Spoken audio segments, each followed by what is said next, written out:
Hi, hello everyone. Vanakkam. Welcome back to my channel Lally's Home Diary. இந்த video ஃபுல்லா weekly meal prep நான் எப்படி பண்றேங்கறத share பண்ணியிருக்கேன். இந்த மாதிரி மீல் ப்ரெப் பண்ணி வச்சிட்டா வீக் ஃபுல்லா கஷ்டமே தெரியாம ஈஸியா செஞ்சிடலாம். கண்டிப்பா யூஸ்ஃபுல்லா இருக்கும். சோ வீடியோவை ஸ்கிப் பண்ணாம ஃபுல்லா பாருங்க. நம்ம வீடியோவை ஃபர்ஸ்ட் டைம் பாக்குறீங்கன்னா மறக்காம சப்ஸ்கிரைப் பண்ணிடுங்க.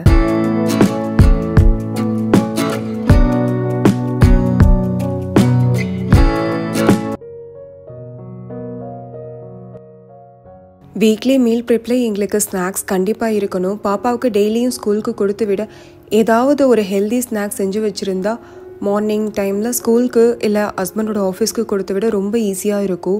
நம்ம டெய்லியும் ஃப்ரெஷ்ஷாக ப்ரிப்பேர் பண்ண டைம் கிடைக்காது. ஸோ அதனாலே நான் வீக்கெண்டில் ஒரு சில ஸ்நாக்ஸ் ஐட்டம்லாம் ப்ரிப்பேர் பண்ணி எடுத்து வச்சுடுவேன். இப்போது நான் ப்ரோட்டீன் லட்டு பண்ணுறதுக்கு 1 கப் அளவுக்கு பொட்டுக்கல்ல 1 கப் அளவுக்கு உளுந்து எடுத்திருக்கேன். உளுந்து இதில் ஆப்ஷனல் தான். உளுந்துக்கு பதிலாக ட்ரை நட்ஸு ட்ரை சீட்ஸ் கூட சேர்த்து செய்யலாம். நான் சிம்பிளாக செய்யணுங்கிறதுக்காக கருப்பு உளுந்து எடுத்திருக்கேன். இப்போது அதில் 5 ஏலக்காய், 1/2 கப் அளவுக்கு மக்கானா, 8 முந்திரி. நான் முழு முந்திரி எடுத்திருக்கேன். உடைச்ச முந்திரியாக இருந்தால் 16 முந்திரி எடுத்துக்கோங்க. அது கூட 5 பேரிச்சம்பழம், 2 டேபிள் ஸ்பூன் அளவுக்கு கரும்பு சக்கரை, 10 பாதாமை ஊற வச்சு தோலை நீக்கிட்டு சேர்த்துருக்கேன். இதை எல்லாத்தையும் தனித்தனியாக ட்ரை ரோஸ்ட் பண்ணணும். ட்ரை ரோஸ்ட் பண்ணும்போது சிம்மில் வச்சு குக் பண்ணுங்கள். இல்லாட்டி சீக்கிரமாக கரிஞ்ச மாதிரி ஒரு ஸ்மெல் வந்துடும். அது லட்டில் சாப்பிடும்போது அந்த ஸ்மெல் நல்லா இருக்காது. கடைசியாக மக்கானா, முந்திரி, பாதாமையும் ஒன்றா ரோஸ்ட் பண்ணுங்கள். இதை ரொம்ப லோ ஃப்ளேமில் வச்சு குக் பண்ணுங்கள். இது லைட்டாக அந்த ப்ரௌன் கலர் வந்ததும் எடுத்து வச்சுட்டு அதை ஆற விட்டுடுங்க. ஸோ நான் எல்லாத்தையும் தனித்தனியாக ட்ரை ரோஸ்ட் பண்ணிவிட்டு அதை ஆற விட்டுட்டேன். இப்போது மிக்ஸி ஜாரில் ஃபர்ஸ்ட் நான் உளுந்து சேர்த்து அதை நல்லா பவுடர் ஃபார்முக்கு அரைச்சிட்டு அது கூட பொட்டுக்கல்ல அப்புறம் 5 ஏலக்காவை சேர்த்து பவுடர் ஃபார்மில் அரைச்சதும் இதை ஒரு தட்டில் தனியாக கொட்டி ஆற விட்டுட்டேன். அதுக்கப்புறமா மக்கானா, முந்திரி அண்ட் பாதாமை சேர்த்து அரைக்கும் போது பவுடர் ஃபார்மில் வராது, கொஞ்சம் திரியாக தான் இருக்கும். பரவாயில்ல, அதையும் சேர்த்துக்கோங்க. கடைசியாக பேரிச்சம்பழம் அப்புறம் கரும்பு சக்கரை இது ரெண்டையும் சேர்த்து நல்லா பேஸ்ட் அளவுக்கு அரைச்சிட்டு அது கூட சேர்த்திக்கோங்க. இதோட டேஸ்ட் ரொம்ப மினிமலாக இருக்கும். அதனால இதில் நான் 2 டேபிள் ஸ்பூன் அளவுக்கு ஹனி சேர்த்துருக்கேன். இது எல்லாத்தையும் நல்லா மிக்ஸ் பண்ணதுக்கு அப்புறமா உருண்டை பிடிக்கிறதுக்காக நான் ஒரு 3 டேபிள் ஸ்பூன் அளவுக்கு இதில் மில்க் சேர்த்து நல்லா பிசைஞ்சு நான் உருண்டை பிடிச்சிருக்கேன். இந்த லட்டு குழந்தைங்களுக்கு மட்டும் இல்லை, வீட்டில் இருக்க பெரியவங்களுக்கும் இது ஒரு நல்ல ஹெல்தி ஆப்ஷன். வீட்டில் இருக்க லேடிஸ்க்கு முக்கியமாக பீரியட்ஸ் டைமுக்கு முன்னாடி இதை சாப்பிட்டுட்டே வந்தாங்கன்னா இந்த ஹெவி பிளட்டு, பீரியட்ஸ் டைமில் ஹெவி பெயின் இருக்கிறதெல்லாம் நல்லா கண்ட்ரோல் ஆகும். இது லேடிஸ்க்கு பீரியட்ஸ் டைமில் ஸ்வீட் கிரேவிங்ஸ்க்கு இது ஒரு நல்ல ஆப்ஷனும் கூட. இதை ட்ரை பண்ணி பாருங்கள். அடுத்து ஓட்ஸ் லட்டு.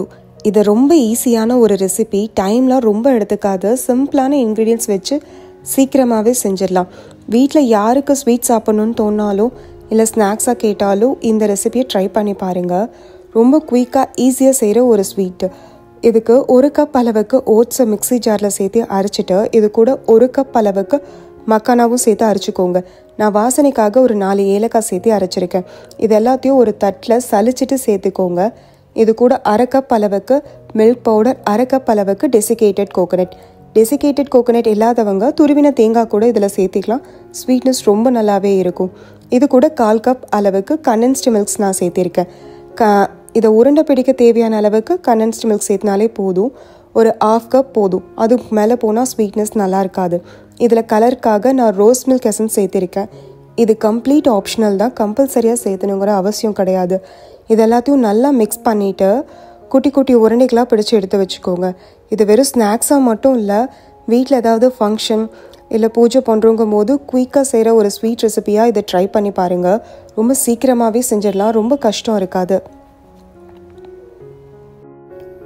நெக்ஸ்ட் ஒன் பார்த்தீங்கன்னா காராப்பூரி. எனக்கு ரொம்ப பிடிச்ச ஸ்நாக்ஸ். இது ரொம்ப ஈஸியான ஸ்நாக், ரொம்ப குயிக்காக செஞ்சிடலாம். சின்ன வயசில் வீட்டில் ஸ்நாக்ஸ்னே கேட்டால் அம்மா இதை தான் செஞ்சு கொடுப்பாங்க. அண்ணா கூட பொரியில் ஆனியன், தக்காளிலாம் போட்டு ஒரு மசாலா பொரி மாதிரி செஞ்சு கொடுப்பான். ரொம்ப நல்லாயிருக்கும். அப்போல்லாம் இது தான் எங்களுக்கு பாப்கார்னாக இருந்தது. இப்போது இதை பண்ணுறதுக்கு ஒரு கடாயில் நான் தேங்காய் எண்ணெய் சேர்த்துருக்கேன் 2 டேபிள் ஸ்பூன் அளவுக்கு. ஏன் தேங்காய் எண்ணெய் சேர்த்துருக்கேன்னா இதோட மனம் ரொம்ப நல்லாயிருக்கும் சாப்பிடும்போது, அதனால தேங்காய் எண்ணெய் சேர்த்துருக்கேன். அதில் கடுகு, பூண்டை தோல் நீக்காமல் இடித்து சேர்த்துனா இன்னுமே மனமாக நல்லாயிருக்கும். அது கூட ஒரு கைப்பிடி அளவுக்கு கறிவேப்பிலை, 10 வரமிளகா சேர்த்துருக்கேன். என்னோட வரமிளகா காரம் கம்மியாக இருக்கிறதுனால நான் 10 வரமிளகா சேர்த்துருக்கேன். நீங்கள் உங்கள் மிளகாவோட காரத்துக்கு ஏற்ற மாதிரி இதை சேர்த்துக்கோங்க.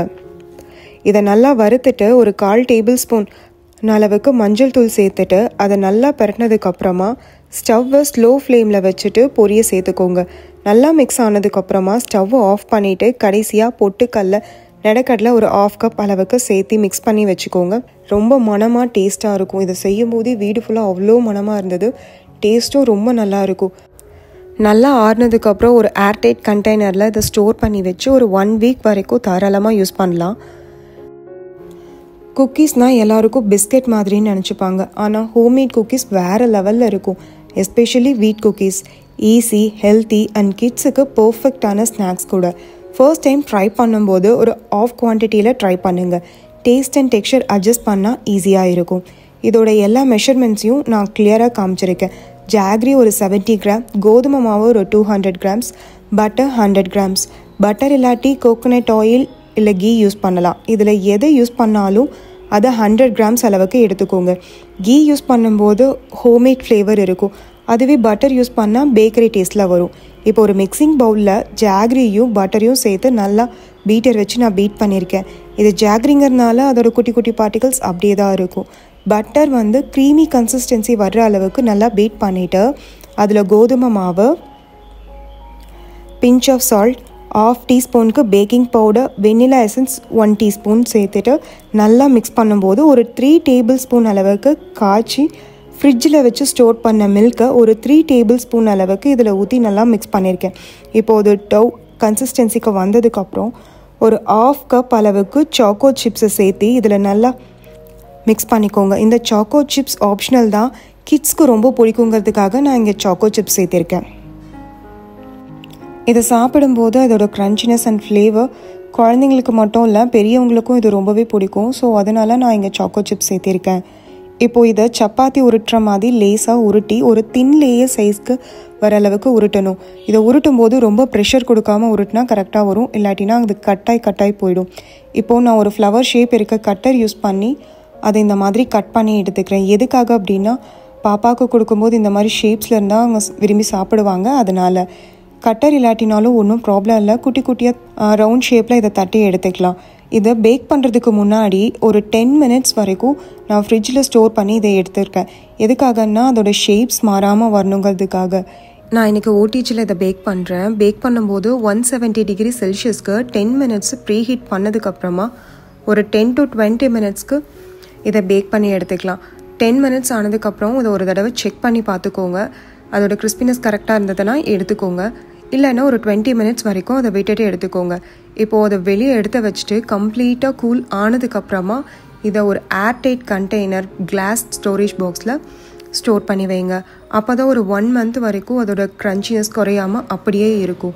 இல்லாட்டினா சீக்கிரமாக அந்த நமத்து போன மாதிரி மெதுன்னு ஆகிடும். ஸோ அதுக்காக ஒரு ஏர்டைட் கண்டெய்னரில் இதை ஸ்டோர் பண்ணுங்கள். நான் இதை செஞ்சு முடித்து ஸ்டோர் பண்ணுறதுக்குள்ளேயே என் ஹஸ்பண்டும் பாப்பாவும் கொஞ்சத்தை சாப்பிட்டுட்டாங்க. அதில் பாதி தான் இருந்தது. பேக் பண்ணும்போது கூட இதோட ஸ்மெல் அண்ட் ஃப்ளேவர் வீடு ஃபுல்லாக வரும். அந்தளவுக்கு இது ரொம்ப நல்லா இருக்கும் இதோட குக்கி ஸ்மெல். என்னோடய மீல் ப்ரிப்ரேஷன் எப்படி இருக்குன்னு பார்த்தீங்கன்னா சாட்டர்டே சண்டேஸ்லேயே எல்லாமே ரெடி பண்ணி வச்சுப்பேன். அந்த வீக் ஃபுல்லாக கொஞ்சம் ஈஸியாக குயிக்காக எல்லா வேலையும் முடிஞ்சிடுற மாதிரி தான் இருக்கும். இங்கே பார்த்தீங்கன்னா சண்டேஸில் தான் மார்க்கெட்லாம் போடுவாங்க.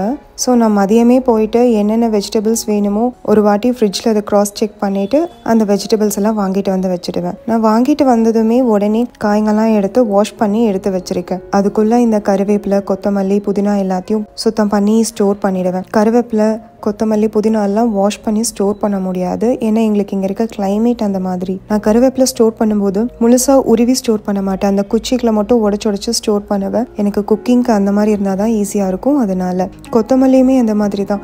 மண்ணெல்லாம் நல்லா தட்டி விட்டுட்டு அந்த வேர் பகுதியை மட்டும் கட் பண்ணிவிட்டு ஸ்டோர் பண்ணணும். நான் வாஷ் பண்ணி உள்ளே வச்சுருந்தா சீக்கிரமாகவே அது அழுகி போயிடும். எங்களோட கிளைமேட் அந்த மாதிரி இருக்குது. ஸோ அதனால் புதினாவை கூட நான் நல்லா உருவிட்டு அப்படியே தான் ஸ்டோர் பண்ணி வைப்பேன். குக் பண்ணும்போது தான் அதை வாஷ் பண்ணிவிட்டு நான் யூஸ் பண்ணிப்பேன். புதினாவெல்லாம் கொஞ்சம் உருவி ஸ்டோர் பண்ணிட்டோம்னா மார்னிங் டைமில் இந்த புலாவ் இல்லை புதினா ரைஸ்லாம் செய்கிறதுக்கு ரொம்பவே ஈஸியாக இருக்கும். மார்னிங்கில் பாப்பாவை ரெடி பண்ணி அனுப்பும் போது கொஞ்சம் டைம் கிடைச்ச மாதிரியும் இருக்கும். ஸோ அதனால் இந்த மாதிரி ஸ்டோர் பண்ணி வச்சுப்பேன். நான் இந்த சின்ன வெங்காயம், பூண்டு, தேங்காயெல்லாம் சாட்டர்டேவே ரெடி பண்ணி வச்சுப்பேன். இல்லாட்டி எப்போல்லாம் ஃப்ரீ டைம் கிடைக்குமோ அப்போல்லாம் இந்த சின்ன வெங்காயம், பூண்டு இதெல்லாம் தோல் வச்சு க்ளீன் பண்ணி எடுத்து வச்சு ஸ்டோர் பண்ணிப்பேன். குக்கிங்க்கு ரொம்ப ஈஸியாக இருக்கும். நான்வெஜ் குழம்பு இல்லை ஆட்டி வைக்கிற குழம்பு இல்லை கிரேவிஸ்க்கு செய்யும் போதெல்லாம் உட்காந்து அதுக்கு ஒரு டைம் எடுத்து செஞ்சுட்டு இருக்கணுங்கிற அவசியம் இருக்காது. இதை முன்னாடியே பண்ணி வச்சுட்டா. ஒர்க் போகிறவங்களுக்கு கூட வீக் டேஸில் சுத்தமாக டைம் இருக்காது மார்னிங் எழுந்து இதெல்லாம் க்ளீன் பண்ணி செய்யறதுக்கு. ஸோ வீக் டேஸில் இந்த சாட்டர்டே சண்டேல இதெல்லாம் ப்ரிப்பேர் பண்ணி வச்சுட்டாங்கன்னா வீக் டேஸில் கொஞ்சம் ஈஸியாக இருக்கும். குக்கிங் டைம் கொஞ்சம் கம்மியாக இருக்கும். அடுத்து ஸ்ப்ரவுட்ஸ். மீல் ப்ரிப்ரேஷனில் கண்டிப்பாக இருக்க வேண்டிய ஒரு விஷயம். வீக்லி 2 times ஆகுது. பெரியவங்களுக்கும் சரி குழந்தைங்களுக்கும் சரி இது கொடுக்கறது ரொம்ப நல்லது. நான் இது ஒரு 3 daysக்கு முன்னாடியே வச்சுட்டேன். இப்போது நல்லா முளைச்சி வந்திருக்கு. இதில் ஸ்ப்ரவுட் சாலட்ஸு, ஸ்ப்ரவுட் சுண்டல் இதெல்லாம் நான் செய்யலாம். ஒரு சில குழந்தைங்க ஸ்ப்ரவுட் சாப்பிட மாட்டாங்க. அவங்களுக்குலாம் சப்பாத்தியில் இதை அரைச்சி சேர்த்து செஞ்சு கொடுத்தா நல்லாயிருக்கும். சப்பாத்தி ரொம்ப சாஃப்டாக வரும். குழம்பு டெய்லி ப்ரிப்பேர் பண்ண டைம் ரொம்ப எடுத்துப்பேன். எஸ்பெஷலி ஒர்க்கிங் டேஸில் மார்னிங் ரஷ்ல இந்த மாதிரி ஒரு குழம்பு பேஸ் ரெடியாக வச்சுட்டா இதை யூஸ் பண்ணி வெண்டைக்காய் குழம்பு, பீக்கங்காய் குழம்பு, தக்காளி குழம்புன்னு நிறைய செய்யலாம். ஸோ இதை செய்கிறதுக்கு ஒரு கடாயில் அரைக்கை அளவுக்கு வரமல்லி, 10 வரமிளகா, என்னோடய மிளகா காரம் கம்மிங்கிறதுனால இது கூட 1/2 டேபிள்-ஸ்பூன் அளவுக்கு குருமிளகு சேர்த்திருக்கேன். அப்புறம் 2 டேபிள்-ஸ்பூன் அளவுக்கு அரிசி, 1 கைப்பிடி அளவுக்கு கருவேப்பிலை இதையெல்லாம் ஒன்றா ட்ரை ரோஸ்ட் பண்ணி எடுத்து வச்சுட்டு இந்த அரிசி பொரிஞ்சு வர வரைக்கும் ஸ்டவ்வை லோ ஃப்ளேமில் வச்சு வறுத்துக்கோங்க. இப்போ அதை ஆற வச்சுட்டு அதே கடாயில் ஆயில் சேர்த்திட்டு 1 கப் அளவுக்கு சின்ன வெங்காயம், 6 பல் பூண்டு நல்லா ஃப்ரை பண்ணிவிட்டு அதில் 1 கப் அளவுக்கு துருவின தேங்காய் சேர்த்து நல்லா மிக்ஸ் பண்ணதுக்கப்புறம் அதில் 2 தக்காளியை 4 கட் பண்ணி இதில் சேர்த்திருக்கேன். இது நல்லா வதங்குற வரைக்கும் நல்லா ஃப்ரை பண்ணணும். நல்லா வதங்கி ஃப்ரை ஆனதுக்கப்புறம் ஸ்டவ்வை ஆஃப் பண்ணும்போது 1/2 டேபிள்-ஸ்பூன் அளவுக்கு சோம்பு சேர்த்திட்டு கொஞ்சமாக மஞ்சள் தூள், குழம்புக்கு தேவையான அளவு உப்பு சேர்த்தி ஆற வச்சுடுங்க.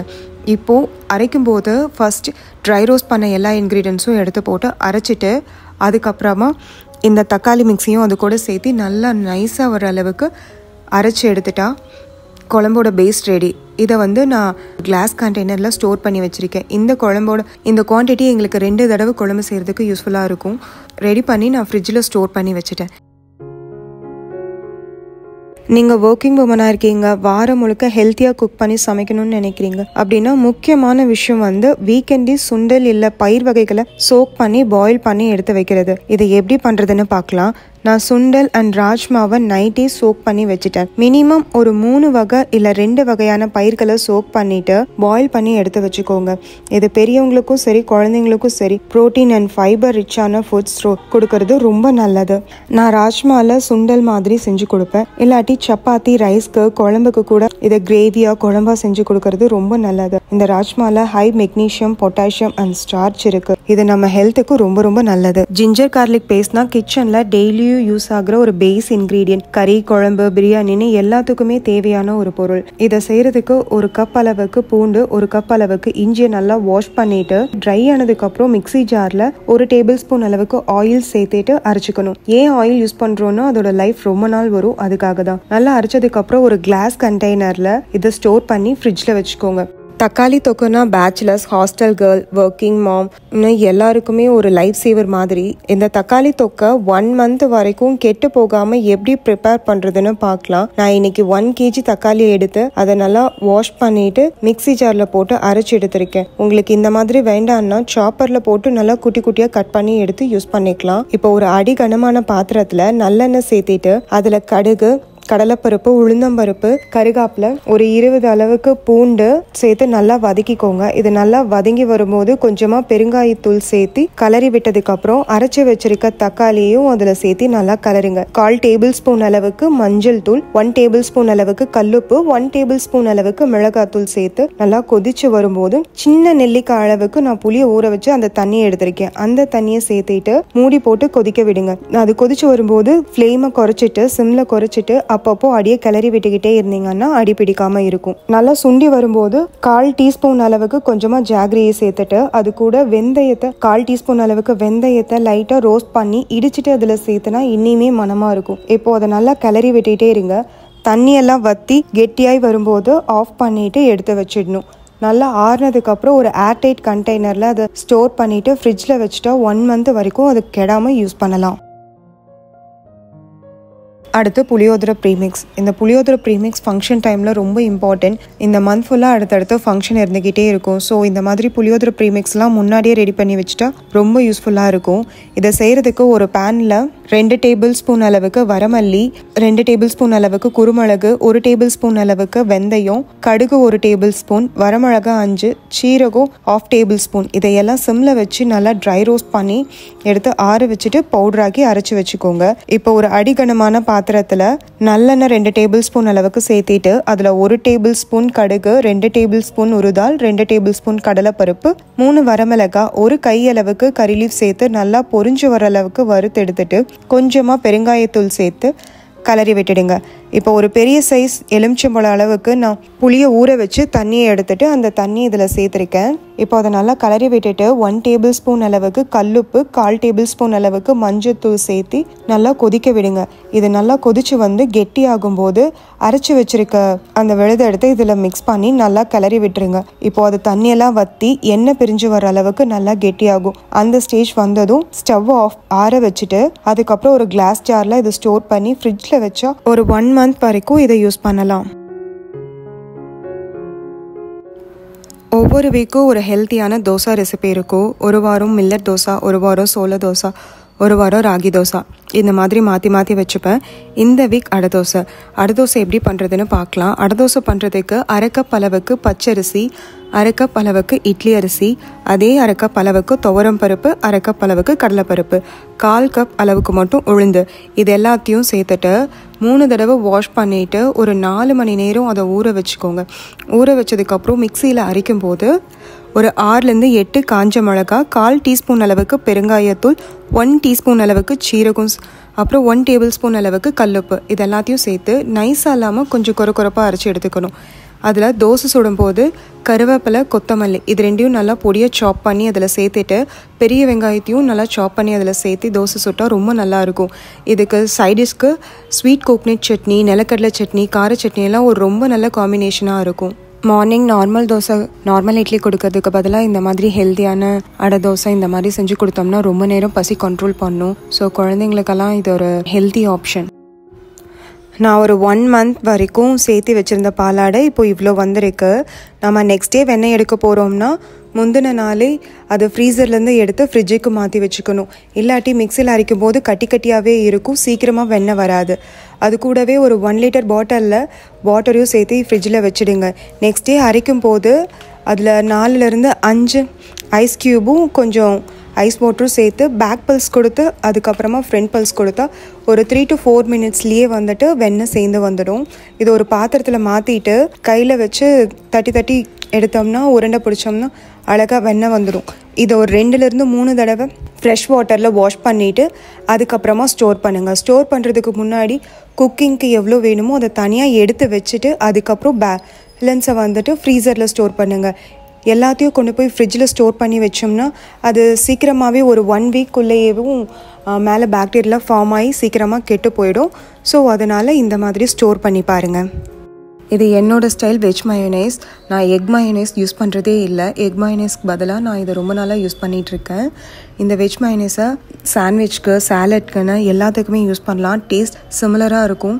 எக் மயோனைஸ்லேருந்து கொஞ்சம் கூட டிஃப்ரெண்ட் இருக்காது. அந்தளவுக்கு இதோட டேஸ்ட் ரொம்ப நல்லாயிருக்கும். இதை செய்கிறதுக்கு ஒரு 20 கேஷ்யூவை ஹாட் வாட்டரில் ஒரு 30 மினிட்ஸ்க்கு சோக் பண்ணிவிட்டு அதுக்கப்புறமா வாஷ் பண்ணிவிட்டு மிக்ஸி ஜாரில் சேர்த்துக்கோங்க. அது கூட 1/2 டேபிள் ஸ்பூன் அளவுக்கு குருமிளகு, ஒரு 1/2 எலுமிச்சம்பழத்தை புளிஞ்சு விட்டுட்டு 1/4 டீஸ்பூன் அளவுக்கு உப்பு, 9 பல்லு பூண்டு, 1/4 மூடி அளவுக்கு குக்கிங் ஒயிட் வினிகர் சேர்த்து நல்லா அரைச்சி எடுத்துக்கோங்க. இதை ஒரு கிளாஸ் ஸ்டோரேஜ் கண்டெய்னரில் ஸ்டோர் பண்ணி வச்சுட்டு எப்போ வேணும்னாலும் யூஸ் பண்ணலாம். நான் இந்த வீக்குக்கு வேணுங்கிற அளவுக்கு மட்டும் நான் செஞ்சு வச்சுருக்கேன். அவ்வளோதான். இதுதான் இந்த வீக்குக்கு என்னோட மீல் ப்ரெப். நான் உங்கள் கூட இதை ஷேர் பண்ணதில் எனக்கு ரொம்ப சந்தோஷம். என்னோட வீடியோவை ஃபர்ஸ்ட் டைம் பார்க்குறீங்கன்னா மறக்காமல் சப்ஸ்கிரைப் பண்ணிக்கோங்க. And don't forget to follow my Instagram page. Thanks for வாட்சிங். பாய்.